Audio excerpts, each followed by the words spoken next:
Have an Ivorian political analyst, Dr. Gnaka Lagoke, who is joining us from Washington, D.C. on Skype to talk to us further on this. Thank you for your time on TVC News. First of your immediate thought on the sacking of security chiefs in Ivory Coast. Thank you very much for the opportunity. And I believe that Mr. Ouattara's decision is not going to change anything because Ivory Coast is hurting, and Mr. Ouattara is not addressing the real issues: lack of national reconciliation, unfulfilled promises, and he gave an illusion of development, and then that mutiny came to shed light on the reality in the country. And I believe that he needs, to address the real issues in the country and fulfill his promises. All right. Are you now foreseeing that this sack will not help matters, especially as the country is yet unable to pay the bonuses being demanded by these soldiers? Are you saying that this is a temporary solution and might just prompt another, if not bigger, revolt within the army and elsewhere? Yeah, thank you. It's not just the army.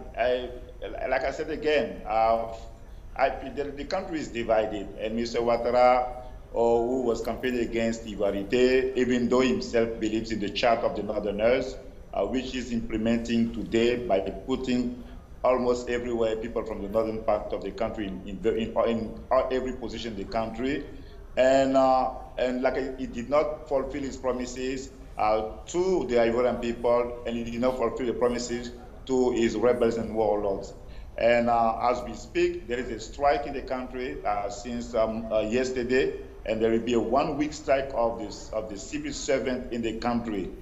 And those who did the mutiny, we know many of them have ties with Soro Guillaume, who is the Speaker of the House, and who led the rebellion on behalf of Mr. Ouattara when they were fighting against Gbagbo. And then Mr. Ouattara wants to eliminate that gentleman in the race for his succession, because the one that he appointed as the prime minister is his choice, that his preferred person to succeed him. So it goes beyond salaries.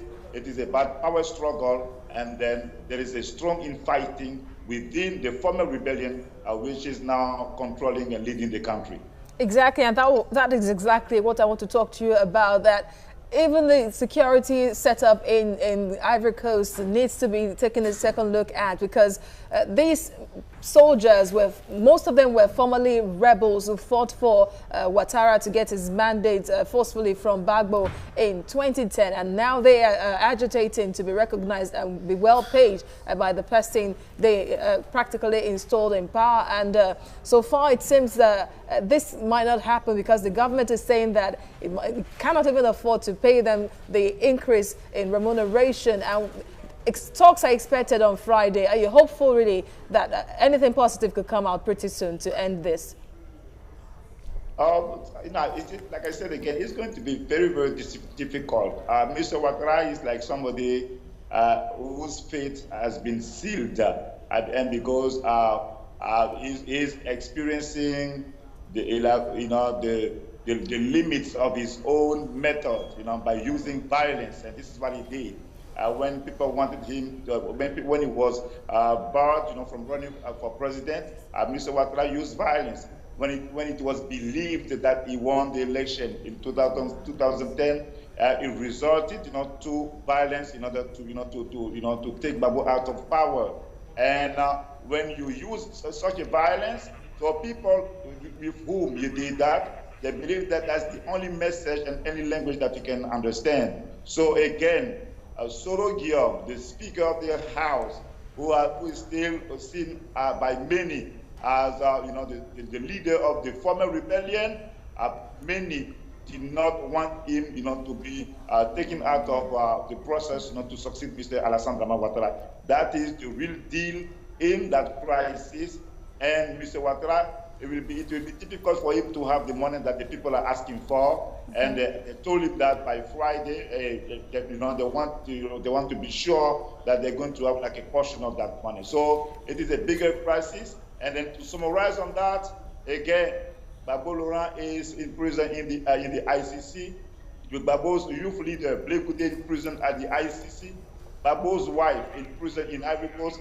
Many dignitaries in interior exile or in prison, and many in exile in Ghana and Togo in the region.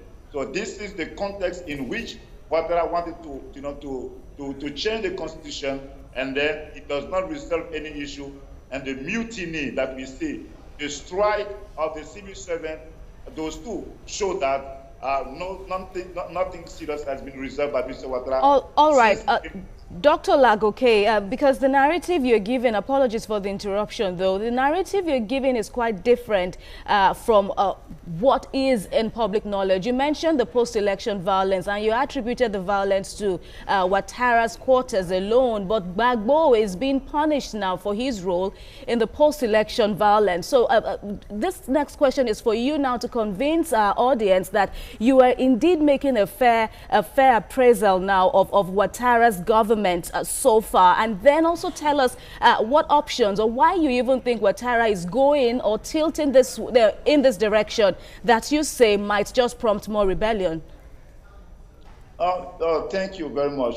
Thank you very much. Yes, the international media and the propaganda, they try to portray Gbagbo, as a tyrant and Mr. Ouattara as a democrat. And I was trying to share with your audience that the very person who brought the war to Ivory Coast was Mr. Ouattara, and then he used Sorogium and some other warlords. And this is 2002, and it is history, public knowledge. And 2010-11, when people were saying that they could find a peaceful resolution, Mr. Ouattara thought that we had to use violence. I oppose the military intervention in Ivory Coast. Same thing today in the Gambia. Yaya Jammeh, what he's doing is something that we don't like, we do not appreciate. But violence of a war against Yaya Jammeh should not be, the solution. So in Ivory Coast, this is what they did. Again, those two, Ouattara and Gbagbo, were tragic heroes involved in the tragedy of the country. There were human rights abuses on both sides. And then when you go and take only one group, and Gbagbo's wife, and all the people I just mentioned, there is injustice. There is a selective prosecution and a selective justice within the country and then done by the international community. Now, when we come back to the mutiny again, Mr. Ouattara promised them, to give them let's say $10,000 and then a house. And they said that themselves. And then it is impossible for him to fulfill such a demand. But as he was trying to promote everything for him to have access to power, this is what he did. And now today, reality is coming back, to haunt him. And then again, the mutiny is shedding light on the true reality in the Ivory Coast beyond, the narrative that we're hearing everywhere, that, there is growth in Ivory Coast, there is development, just because the multinationals are taking the resources, from the citizens of the country. This is not true development, and I've said that already on different international media. Okay.